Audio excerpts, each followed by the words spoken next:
Bu usullarni qo'llasangiz, albatta tengdoshlaringizga qaraganda yosh ko'rinishni boshlaysiz. Bilib oling. Assalomu alaykum. 30 yoshdan keyin, ayniqsa 40 yoshdan keyin juda ko'pchilik tengdoshlariga nisbatan birdaniga qarishga uchrayotganini sezib qoladi. Va nima qilsam ular orasida bir yorqinroq, yoshroq, chiroyliroq ko'rinakanman deb o'ylaydi. Ushbu amallarga e'tibor berib, bajarib, rioya qiladigan bo'lsangiz, albatta yuzlaringiz ham chiroyli ko'rinadi, yosh ham ko'rinasiz. Demak, birinchi tavsiya har kuni ertalab yuz yuvilish kerak.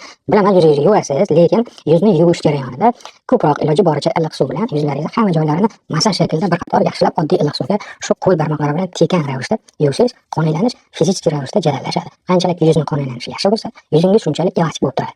Iliq suvga bir qator yaxshilab yuzni yuvib bo'lgandan keyin oxirida muzdek suvni ochib turib, shunday qo'llaringizni muzdek qilgan holatda bir yuzingizga shunday tegib tursangiz, bu yanada jadal mikrosirkulyatsiyani yaxshilashga yordam beradi. Ushbu jarayonni muntazam umr davomida qilib borish kerak. Keyingi maslahat, yuzni kechki payt uxlashdan oldin oddiy pitательный kremlar bilan masaj qiling. Masajni yuzingizga qo'lingizni turli-tuman harakatlar bilan o'zingiz qilasiz. Turli-tuman harakatlar bilan. Qanchalik masajni mayda qilsangiz, mayda ravishda yengil bachirsangiz, shuncha yuz terisining tagidagi mikrokon tomirlarda qon aylanish jadallashadi. Ertalabgacha yuzingizda moddalar almashuv jarayoni cho'tka bo'lib, uyg'onganingizda boshqacha chiroyli bo'lganingizni sezasiz. Shu bilan birgalikda turli-tuman kremlari, turli-tuman niqoblari, bilar bilmas hamma aytgan reklamalarga ishonib ishlatib foydalanavermang. Yuzga kerakli narsa bu asosan yuvish vaqtida va yengil masaj. Pitательный oddiy kremlar. Misol uchun aloedan tayyorlangan yoki uy sharoitida tuxum hamda qatiq bilan birgalikda tayyorlab, o'zingiz tabiiy ravishda qo'llasangiz ham bo'laveradi. Keyingi tavsiya, 6 oydan bir bo'lsa-da, saunaga kirib turing. Saunaga oilaviy borsangiz bo'ladi yoki o'zingiz dugonalaringiz bilan borsangiz bo'ladi. Ko'pincha saunani turetskiy parli xili, par bilan isitadigan xili terilarimizni elastik qilib yumshoq qiladi. Mana shu jarayonda yuzlaringizni turli mashqlarni bajarib masaj qilasiz. O'zini masalan, misol uchun jag'ni saunaga parga kirgan paytingizda jag'ni o'zini misol uchun ochib yopishlar, mana shu harakatlar ham yuzni o'zining mushaklarini tarang bo'lib, yanada elastik bo'lishiga yordam beradi. Issiq park esa butun tanadagi mayda-mayda ishlamayotgan qon tomirlarini ham yaxshi ishlab ketishiga turtki bo'ladi. Keyingi maslahat, terlab bir sportni bajarish kerak. Shu yuzingizdan shu ter chiqib ketmaguncha, misol uchun skakalka, yugurish kabi mashqlarni bajarsangiz, yanada nur ustiga nur bo'ladi.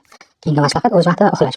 O'z vaqtida uxlash degan soat 10:30, 11 bo'lmasdan turib, iloji boricha haftada 2-3 kun ana shunday tartibda uxlang. To'yib uxlash, o'z vaqtida uxlash yuzni nurli ko'rinishiga yordam beradi. Yana bir shu o'rinda bilib qo'ying, turli-tuman zaharli moddalar iste'mol qilishingiz va ekologik yomon joyda yashashingiz va allambalo kosmetiklarni qo'llab chaplab tashlashingiz bu sizni tezroq yuz teringiz qarib ketishiga sabab bo'ladi. Shuning uchun iloji boricha, misol uchun san'atkorlar yoki xonandalar sizni ko'z oldingizga bezgrin ko'rinishga harakat qilmaydi, ko'rinmaslikka harakat qiladi. Ya'ni yuziga turli-tuman chaplangan bo'yovlar qilgan holatda ko'rinadi. Ular yaqindan ko'rsangiz qo'rqinchli bo'lib yotadi. Mana shu yuzga suradigan turli-tuman atir upalar, makiyajlar, har xil makiyajlar bular yuzni nafas olishdan bo'g'ib qo'yadi. Yuzingiz qanchalik nafas olishdan bo'g'ilsa, shunchalik tez qariydi. Shuning uchun maksimal darajada yuzingizga turli-tuman kosmetikalarni yaqinlashtirmaslikka harakat qiling. Va albatta bolalikdan qizlaringizni bo'yanmaslikka undab boring. Tabiiy chiroyli saqlab turish bu doim yosh ko'rinishga yordam beradi.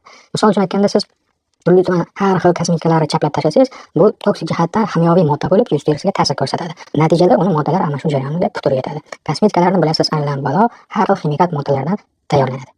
Ayniqsa bozorlarda juda ko'pchiligingiz optimlardan olasiz. Qandaydir misol uchun bretlar olgan taqdiringizda ham baribir ximikat ximikat. Kosmetikadan qancha kam foydalansangiz, shuncha teringiz yoshligini saqlab turadi. Chet elda, Amerikada, Rossiyada bir e'tibor berib qaraganmisiz?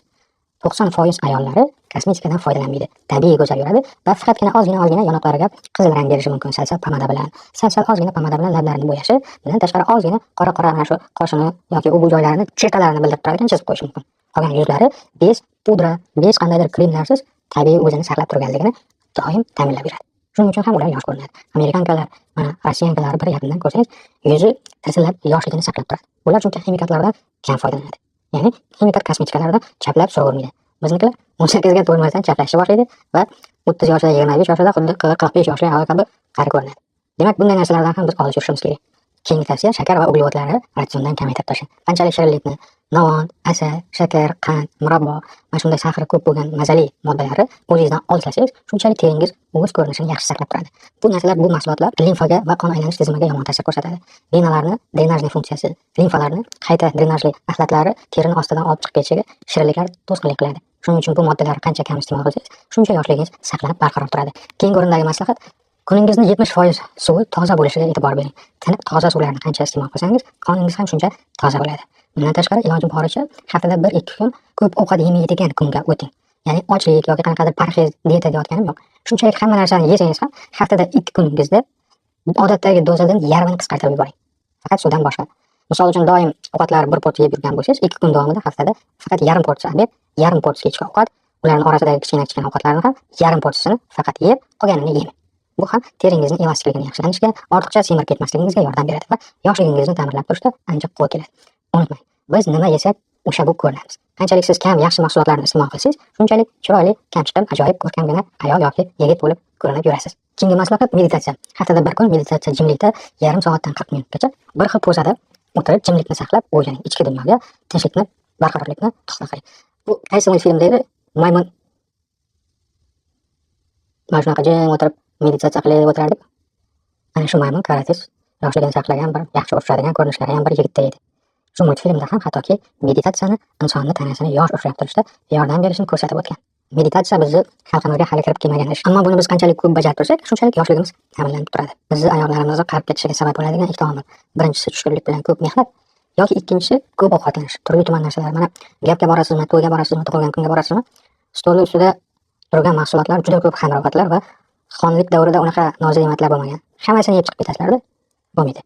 Ayol kishi degan iloji boricha kam ovqatlanishi, kam yeyishi, sifatli, toza, ekologik mahsulotlari va ximikatlardan yiroq bo'lgan tabiiy yeguliklarni yeyish kerak. Ana o'shanda tanasi nozik bo'lib turadi. Ana o'shanda yosh ko'rinadi. Bu gumma pirojki, somsa, shoshliklarni jonqillatib yeyursangiz, erkak shoda bo'lib boshqacha bo'lib ko'rinib ketasiz. Ayol nozik bo'lishi uchun uni yeydigan mahsulotlari kam va sifatli nozik bo'lishi kerak. Tushunolingizmi?